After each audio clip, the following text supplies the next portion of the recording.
Hello everyone, एक बार आपका फिर से स्वागत है मेरे न्यू ब्लॉग में। तो आप जैसे कि अगर मेरे पुराने सब्सक्राइबर हैं तो आप मेरे ब्लॉग्स देख ही रहे हैं, तो आपको पता ही होगा कि मैं इस तरीके की ब्लॉग कभी नहीं डालती, मतलब ऐसे बैठ के।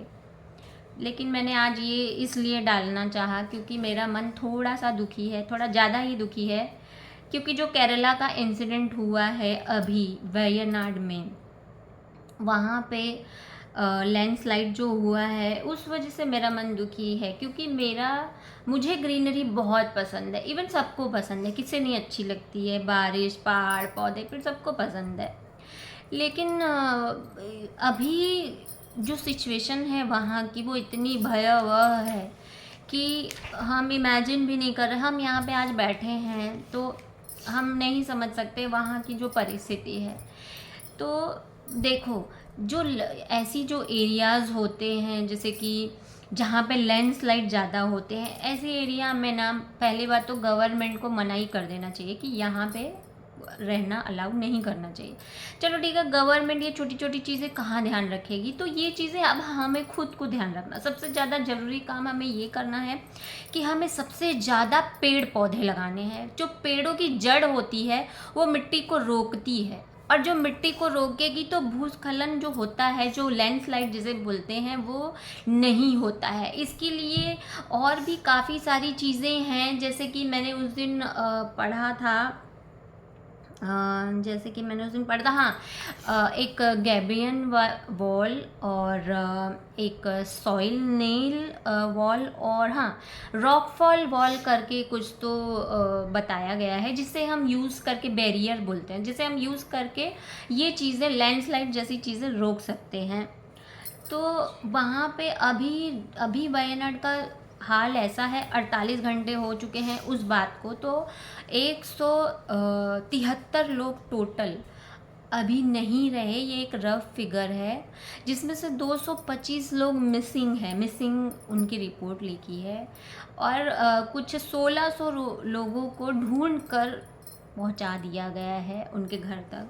तो ये जानकारी मुझे न्यूज़पेपर से मिली है, मैं खुद तो वहाँ गई नहीं हूँ। लेकिन अभी हम सबको ये चीज़ें ध्यान रखनी है कि हमारे आसपास, हमारे घर के पास अगर बारिश अधिक है तो आजू बाजू में जो नालियाँ बह रही हैं, सबसे पहले ये ध्यान रखना है कि नालियाँ हमारी घर के बाजू वाली क्लीन होनी चाहिए, साफ़ होनी चाहिए। अगर उसके अंदर कचरा है तो वो आपका पानी रोकेंगी, फिर वो मिट्टी की सतह में जाएगा और फिर परेशानियां बढ़ेंगी। तो आप सभी से निवेदन है, क्योंकि मैं चाहती हूँ कि मेरे चाहने से कुछ नहीं होता। देखिए, मोदी जी ने सफाई अभियान जो छेड़ा, तो मैं खुद जब रास्ते पे चलती हूँ तो मैं लोगों को देखती हूँ कि वो कैसे रास्ते पे यूं ही कचरा फेंक देते हैं, जो कि मुझे बिल्कुल पसंद नहीं है। मैं अपने बच्चों को इतना सिखाती हूँ, मैं खुद भी, कोई मेरा पैकेट रैपर कुछ भी रहेगा तो मैं सीधा अपने पर्स में डालती हूँ, या मैं कहीं पे, मेरे पास जो बैग होता है, हैंड बैग, मैं उसमें रख देती हूँ, बट मैं ज़मीन पे उसे बिल्कुल नहीं फेंकती। ये छोटी छोटी बात हमें ध्यान रखना ही पड़ेगा। लेकिन ये बात हम एक इंसान के सोचने से या करने से नहीं होगा, हम सबको करना पड़ेगा। और मैं ये चाहती हूँ कि मेरे माध्यम से जितने लोग इस वक्त देख रहे हैं वो सभी ये कोशिश करें कि कचरा ज़मीन पे ना फेंकें। अपने आसपास जो भी नालियाँ हैं, अगर कोई बहुत नदी के आसपास रह रहा है तो बारिश के मौसम में हो सके तो वहाँ से आप लोग हट जाएं। अपनी जान की रक्षा करना आपके हाथ में है, और मैं चाहती हूँ कि सभी हमारे देशवासी सुरक्षित रहें। मेरी आज आप लोगों से सिर्फ इतनी विनती है कि ज़मीन पे कोई भी कचरा ना फेंके, रास्ते में कोई कचरा ना फेंके, और सभी लोग इस बात का ध्यान रखेंगे तो छोटी छोटी चीज़ें, हमारी सेफ्टी, हमारी जान बहुत ज़्यादा ज़रूरी है। इसलिए इस बात का ध्यान आप लोगों को रखना ही पड़ेगा।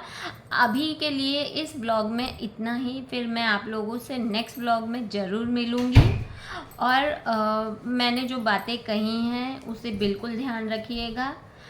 आज के लिए इतना ही। Thank you so much watching. Bye bye.